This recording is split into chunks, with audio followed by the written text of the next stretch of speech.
മികച്ച ഭാവി പ്രതീക്ഷിച്ചാണ് നിരവധി ഇന്ത്യൻ വിദ്യാർത്ഥികൾ ബിരുദാനന്തര ബിരുദത്തിനായി യുഎസിലേക്ക് വരുന്നത്. എന്നാൽ ഇപ്പോൾ പലരും വലിയ സാമ്പത്തിക പ്രതിസന്ധി നേരിടുന്നുവെന്നാണ് റിപ്പോർട്ട്. ജോലിയില്ല, വലിയ വിദ്യാർത്ഥി വായ്പകൾ, കടം തിരിച്ചടക്കാൻ ഒരു മാർഗവുമില്ലാതെ ഇന്ത്യയിലേക്ക് മടങ്ങിപ്പോകേണ്ടി വരുമോ എന്ന ആശങ്കയിലാണെന്നാണ് ഒരു വിദ്യാർത്ഥി പങ്കുവച്ചത്. യുഎസിൽ ഒരു ജോലിക്കായി ശ്രമിക്കണോ അതോ നാട്ടിലേക്ക് മടങ്ങണോ എന്ന സംശയത്തിലാണ് അവർ.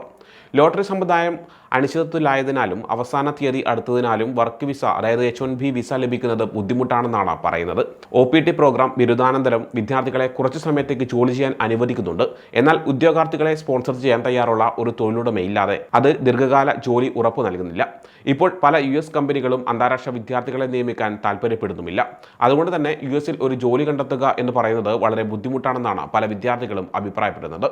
ചില വിദ്യാർത്ഥികൾ ജോലിയൊന്നും കിട്ടാത്തതുകൊണ്ട് തന്നെ രണ്ടാമത്തെ ബിരുദാനന്തര ബിരുദം പരിഗണിക്കുന്നുമുണ്ട്.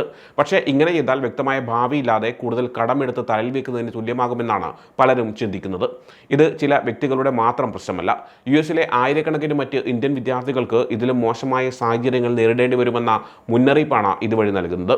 ട്രംപിനെ പോലുള്ള രാഷ്ട്രീയക്കാർ കുടിയേറ്റ നിയമങ്ങൾ കർശനമാക്കാൻ ആഗ്രഹിക്കുന്നതിനാൽ കൂടുതൽ വിദ്യാർത്ഥികൾ ഇന്ത്യയിലേക്ക് മടങ്ങാൻ നിർബന്ധിതരാകുമെന്നാണ് പ്രതീക്ഷിക്കുന്നത്.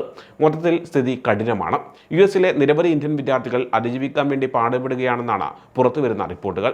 അതേസമയം പലസ്തീൻ അനുകൂല പ്രതിഷേധങ്ങളിൽ പങ്കെടുത്തതിന് വിസ റദ്ദാക്കിയതിന് പിന്നാലെ യുഎസിലെ ഇന്ത്യൻ വിദ്യാർത്ഥി സ്വമേധയാ രാജ്യത്തേക്ക് മടങ്ങിയെന്ന വാർത്തയും കഴിഞ്ഞ ദിവസം പുറത്തു വന്നിരുന്നു. കൊളംബിയ സർവകലാശാലയിലെ ഗവേഷക വിദ്യാർത്ഥിയായ രഞ്ജിനി ശ്രീനിവാസനാണ് യുഎസ് വിട്ട് ഇന്ത്യയിലേക്ക് മടങ്ങിയത്. അക്രമവും ഭീകരവാദവും ന്യായീകരിച്ചെന്ന് ചൂണ്ടിക്കാട്ടിയാണ് രഞ്ജിനി ശ്രീനിവാസന്റെ വിസ US ആഭ്യന്തര സുരക്ഷാ വകുപ്പ് റദ്ദാക്കിയത്. ഹമാസിനെ പിന്തുണയ്ക്കുന്ന പ്രവർത്തനങ്ങളിൽ രഞ്ജിനി ശ്രീനിവാസൻ ഉൾപ്പെട്ടിരുന്നെന്നാണ് US ആഭ്യന്തര സുരക്ഷാ വകുപ്പിന്റെ ഭാഷ്യം. 2025 മാർച്ച് 5-നാണ് സ്റ്റേറ്റ് ഡിപ്പാർട്ട്മെന്റ് അവരുടെ വിസ റദ്ദാക്കിയത്. ഇവർ സ്വയം നാടുവിട്ടതിന്റെ വീഡിയോയും ലഭിച്ചിരുന്നു. US homeland security secretary Kristi നോയിമാണ് വിമാനത്താവളത്തിൽ നിന്നുള്ള രഞ്ജിനിയുടെ ദൃശ്യങ്ങൾ സമൂഹമാധ്യമത്തിൽ പങ്കുവച്ചത്. യുഎസിൽ താമസിക്കാനും പഠിക്കാനും വിസ ലഭിക്കുന്നത് ഒരു പദവിയാണ്. നിങ്ങൾ അക്രമത്തിനും ഭീകരതയ്ക്കും വേണ്ടി വാദിക്കുമ്പോൾ ആ പദവി റദ്ദാക്കും. നിങ്ങൾ ഈ രാജ്യത്ത് ഉണ്ടാകരുത്. കൊളംബിയ യൂണിവേഴ്സിറ്റിയിലെ തീവ്രവാദ അനുഭാവികളിൽ ഒരാൾ സ്വയം നാടുകടത്താൻ CBP ഹോം ആപ്പ് ഉപയോഗിക്കുന്നത് കാണുന്നതിൽ എനിക്ക് സന്തോഷമുണ്ട് എന്നാണ് ക്രിസ്റ്റിനോയും എക്സിൽ കുറിച്ചത്. ഇസ്രായേൽ ഹമാസ് യുദ്ധം രൂക്ഷമായ സാഹചര്യത്തിൽ പാലസ്തീനെ പിന്തുണച്ചുള്ള പല വിദ്യാർത്ഥി പ്രതിഷേധങ്ങളും കൊളംബിയ സർവകലാശാലയിൽ അരങ്ങേറിയിരുന്നു.